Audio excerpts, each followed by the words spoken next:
السلام عليكم ورحمة الله وبركاته دمان غيارتي سو دواده waa mar kale barnaamij kale iyo Kista TV maalinku waa axad 13 bisha Juulaay 2025 barnaamijkeena maanta insha Allah taala waxaan ku qaada dhigi doonaa arrin ku saabsan wada hadaladii u dhaxeeyay Soomaaliya iyo Ethiopia ee ku saabsanayd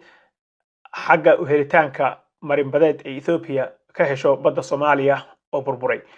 waxaad wada ogtihiin in December 11keedii 2024 ay u dhacay declarationkii loo yaqaanay Ankara Declaration oo ahaa in labada wadan ay isku raaceen inay isu yimaadaan wada hadal ay ka galaan xagga helitaanka marinbadeed ee Ethiopia isticmaasho oo ay ka isticmaasho dalka Soomaaliya marka declarationkaas ayaa waxa uu qorayay in labada wadan midba midka kale dhul ahaanshihiisa madax banaanidiisa iyo dal ahaanshihiisa uu aqoonsado una xadgudub uusan ku samayn kaasoo looga gool lahaa ujeedka ugu weyn uu ahaa in abi laga baabi'iyo heshiiskii uu la galay Muuse Biixi Cabdi ee MOU-ga oo ku saabsanayd inay hesho Ethiopia 20 kilomitir oo bad ah oo ay u isticmaasho ciidamadeeda Navy-ga oo kuwa badda iyo meel ay ka hesho deked iyada ay leedahay ee commercial ah so iyada oo laga hortagayo dawladda Soomaaliya ay ka mudaharaadayso arrinka isaga ah ayaa waxa la go'aansaday in heshiis laga galo arrinkan ku saabsan inay Ethiopia marinbadeed hesho wada hadaladaas ayaa couple times la soo laabtay laba mar dhacay haddana waxa dhacday in wada hadaladii ay halkaas fadhiid ay ku noqdaan oo stall gareeyaan waxa marka hadda bariyahan dambe isu soo taraya warar fara badan oo website-yo kala duwan ay qorayaan especially kuwa u dhun daroola arrimaha Afrika waxay qorayaan in wada hadaladaas ay burbureen maxaa marka calaamado ah oo aan ka fiirinaa waxa calaamado ah in wada hadaladaasi ay burbureen in bishii April ee la soo dhaafay liisu imaado bay ahayd oo wax la kala saxiixdo waxna lagu heshiiyo waxa hadda ii muuqata marka in dawladda Ethiopia ay wali damaceedi ahaa in ay hesho meel ay ciidamo Navy ah oo ciidamadii badeed ay dhigato ay hesho sidaas la midana meel ay ka hesho ay ka isticmaasho deked ahaan ay u isticmaasho oo commercial ah so waxay rabtaa Ethiopia in ay u dhaqanto sidii wadan badda iyaga inta whatever ay tahayba number la siiyo ama 20 kilomitir oo Muuse Biixi uu siiyay ha ahaatee ama 50 kilomitir ba ha ahaatee waxay rabtaa inay sidii doonto ugu dhaqanto ciidamo ay soo dhigato maraakiib militarina ay soo dhigato Ethiopianka oo Navy ah waxaadna ogtihiin in sidii aan ku ka fargaraynay waa videogii hore oo ciidamadii Navy-ga ahaa dafcadii koowaad oo 6 sano oo training soo qaatay lagu soo celiyay dalka Ethiopia oo kuwaas oo maaragtay tababar xagga marine security-ga iyo engineering-ka iyo waxaas dhan soo qaatay marka ciidankaas ay xirtaa meel ay ku station garayso oo ay dejisato waxay rabtaa inay ciidamo Navy ah oo maraakiibtooda wata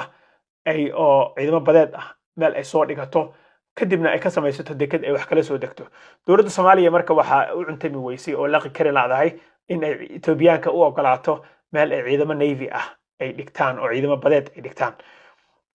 arrinka iyada awgeed marka waa la isku mari waayay actually isku mari laay hadeer wax wada hadal oo socda ma lahe waa la isku mari waayay marka Ethiopiana ciidamadeeda way soo diyaarsatay meeshii ay dhigan lahaydna way raadinaysaa Soomaaliyana waxay ogoshahay kaliya in commercial meel ay ka ganacsi ahaan ay ka gasho bay ogoshahay marka waxa isdaba socda Ankara Declaration waxaan jeclahay halkaas in uu qadka uga baxay waxa sidaas la mid ah hadaladii adadka oo uu ku hadli jiray dib u soo bilaabay madaxweynaha ra'iisul wasaaraha Ethiopia Abiy ayaa saad wada ogtihiinba bisha January 5 2024 hadal uu u jeedinayay baarlamaankiisa waxa uu digniin siiyay wadamada dariska la ah Ethiopia ma ahaan karto dhahay jasiirad ay biyo ku weegaarsan yihiin waa in aan helnaa meel aan badda ka gallo oo biyahaas aan ka gallo waxa kale markaas iyada ah oo ka jawaab degdeg ka bixiyay dawladda Soomaaliya taas oo ku tilmaantay in ay dhulboob wado Ethiopianka ay wadaan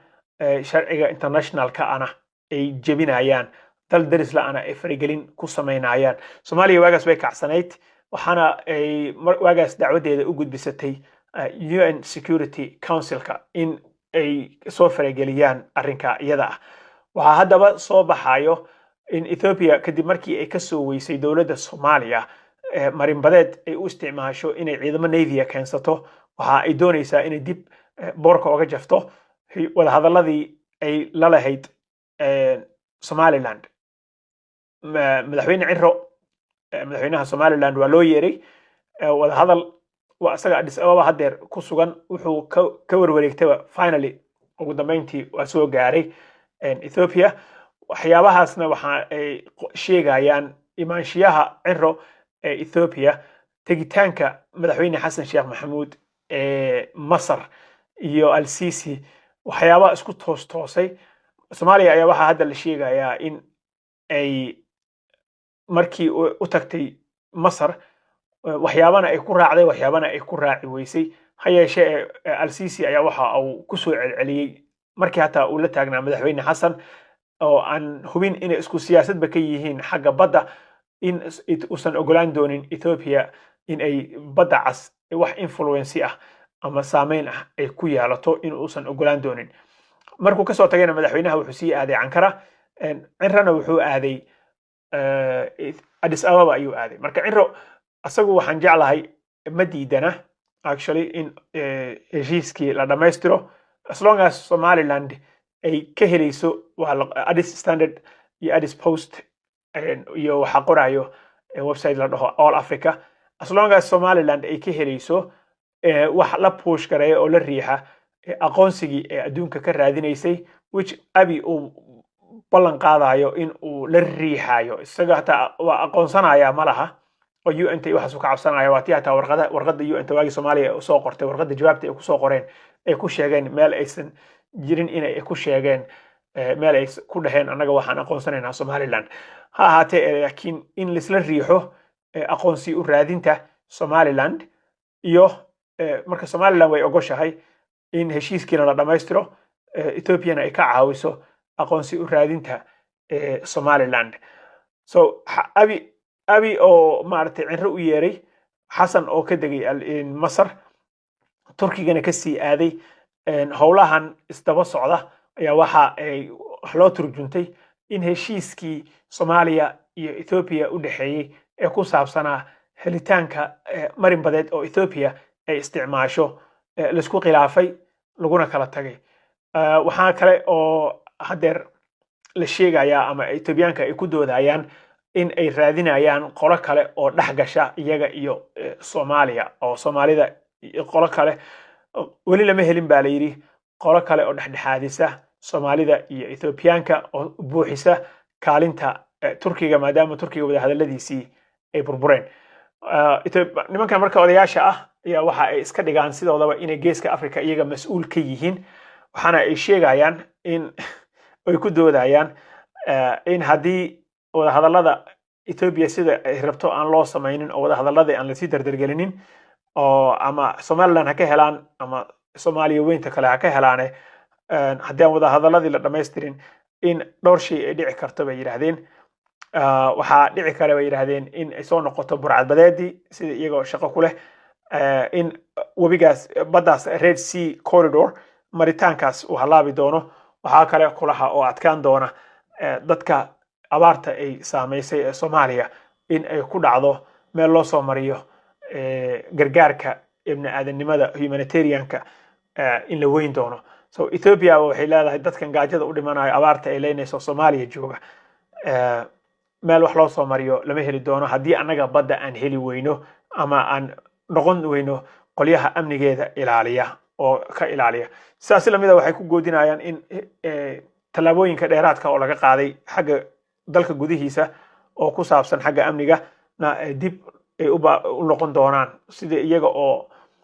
aad moodo in ay maaragtay wax badan Soomaaliya u hayaan. marka intaas ayaan rabay inaan idinku soo koobo. haddii Ilaahay idmo, don't forget to subscribe to the channel, like and follow and share inshallah.